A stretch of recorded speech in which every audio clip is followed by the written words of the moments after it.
Hello, in this lecture you will learn how to recognize the platform you are running on.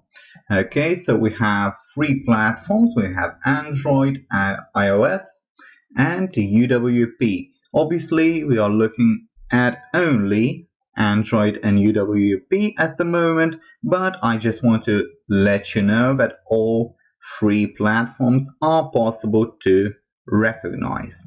So we have two things here, two implementations. One of them works, the other unfortunately does not. So the first one, we have this little tag on platform, this element of sorts, you might want to call it that. And then we have init on, and we have platform, Android, and we expect that the label will only be displayed on Android.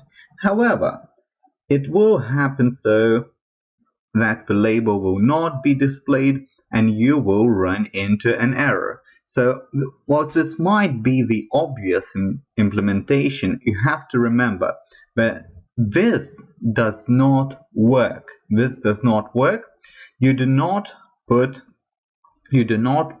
elements in the on. Okay, you do not surround elements in the on. This will throw an error and it will not work.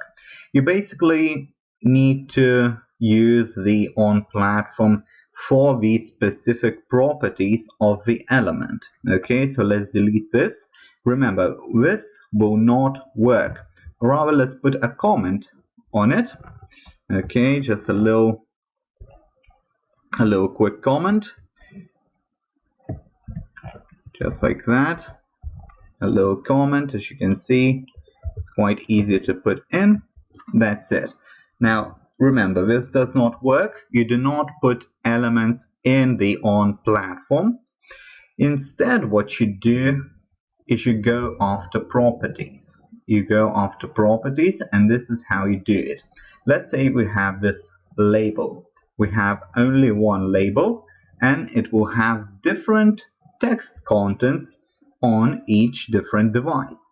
So what you need to do, you need to write text, you add all those usual things, but instead of text inside, you have these brackets, and then with brackets you start with on platform. Okay, on platform, and then you have Android equals running on Android. Okay, this is the text that we do want to display in case this is what we do. Okay, in case we are running on Android. So you can do more, of course. You can do UWP, and as you can see, you can also check for macOS Tizen. Okay, many things you can do. WPF you can also do. So we have UWP, and in this case we would write what? We would write running on UWP, just like that.